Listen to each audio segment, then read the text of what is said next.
My name is Alex, and if I had any doubts about how overprotective my family really was, they were shattered the night they staged a fake kidnapping to teach me a lesson. It wasn't some light-hearted prank or family joke. It was straight up terrifying, and it changed everything. I'm telling you, these guys are absolutely psycho. Before we continue, I go through the most insane AIO threads every single day. Please sub up and comment your opinion as we're a brand new channel. Now straight into it. First, some background. I've always been the independent one, the kid who moved out at 22 to prove I could make it on my own. But my parents, they've never let go. They track my phone like I'm still in high school, call me 5 times a day just to check in, and nitpick every decision I make, from who I'm dating to what job I'm chasing. I've tried setting boundaries, telling them I need space, but they always brush it off with that classic line, "We're just caring, honey. That's what family does." Yeah, sure, caring. That's what I thought until that night. It happened a couple of months ago. I was walking home from work, same route I take every day. Nothing out of the ordinary. It was getting dark, but I live in a safe neighborhood, so I wasn't worried. Then, out of nowhere, these masked figures jump out from behind a van. One grabs my arms, another slaps a blindfold over my eyes, and before I can even scream, they're shoving me into the back seat. My heart was pounding out of my chest. I thought this was it, some random abduction, maybe for ransom or worse. I kicked and yelled, but they just held me down, whispering stuff like, "Stay quiet if you know what's good for you." The drive felt like forever, my mind racing with every worst-case scenario. Were they going to hurt me? Demand money? I was shaking, tears soaking the blindfold, begging them to let me go. This is embarrassing, but I goddamn soaked my pants. I mean, I thought I was going to die. Finally, the car stops and they drag me into what felt like a cold, echoey building. They tie my hands loosely to a chair, enough to restrain me but not hurt, and rip off the blindfold. I blinked against the harsh lights, expecting some sketchy criminals, but instead, there were my parents, my siblings, and even a couple of aunts and uncles, all standing there with these smug, concerned looks on their faces. "Surprise," my mom said, like this was a birthday party. I sat there with my trousers soaked with urine, my shirt wet with tears, and this lady had the audacity to yell, "Surprise." "We needed to show you how dangerous the world is out there without us watching your back," she said. I stared at them, my brain short-circuiting. This wasn't a rescue, it was them. They'd hired these actors to fake kidnap me as some twisted intervention to prove I needed their protection. Dad stepped forward, all serious. "Alex, you've been so reckless, living alone, ignoring our calls. What if this was real? You need to come home more. Let us help." I felt like I'd been punched in the gut. Furious, humiliated, betrayed all at once. I exploded. "What the hell is wrong with you people?" I yelled, yanking at the ropes until they untied me. But instead of apologizing, they doubled down. They lectured me for hours in that rented warehouse, showing me these staged evidence packets, fake news clippings about similar kidnappings in my area, printed out texts from hired actors posing as threats who'd supposedly been watching me. My brother even pulled up a slideshow on his phone.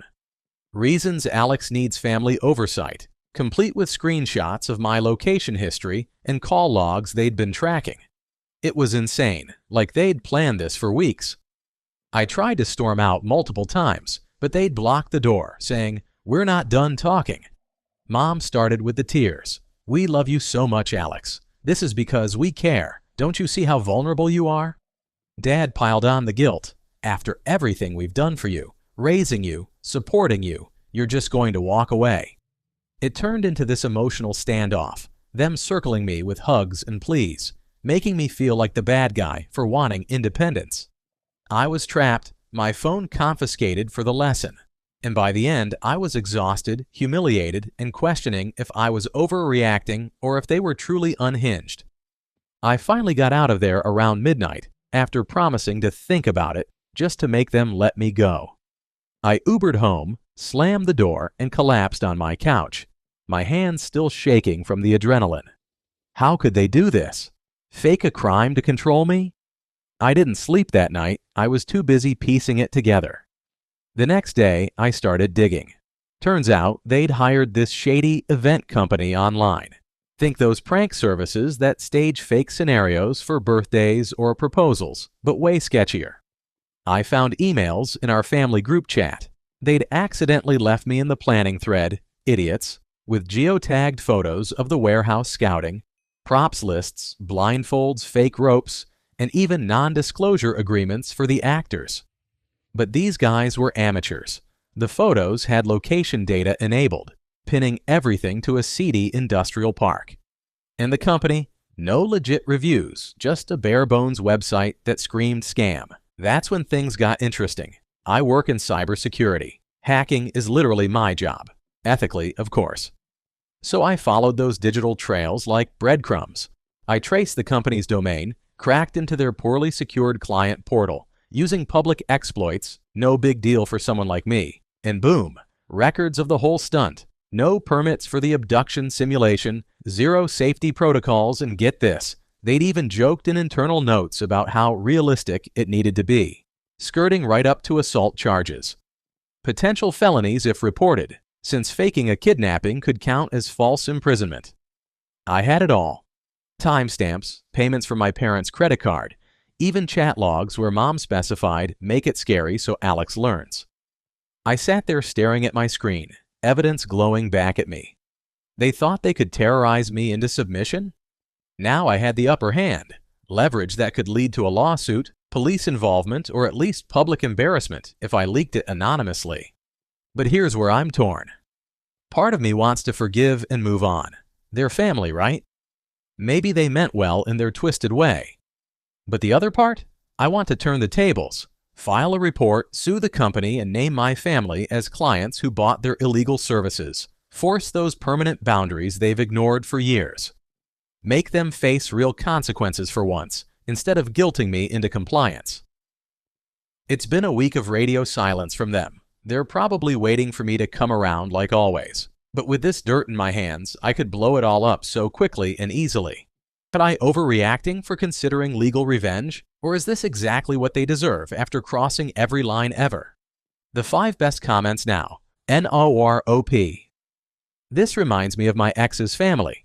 Control freaks. Document everything. Talk to a pro and prioritize your mental health. You've already won by seeing through their BS. Holy hell, I can't even imagine. My parents are clingy, but this is next level. Report the company and talk to a lawyer. You're not overreacting, they're the ones who crossed the line. Your parents. We love you so much, we're gonna traumatize you for life. AIO? Nah, you're underreacting. Bro, your family watched too many Liam Neeson movies and thought they were in Taken for time to change your locks and your last name. Dude, if my family pulled this, I'd change my name and move to Antarctica. Nor at all. Turn the tables and make those psychos sweat for real. That's all for this video. Let me know in the comments whether Alex was overreacting or not.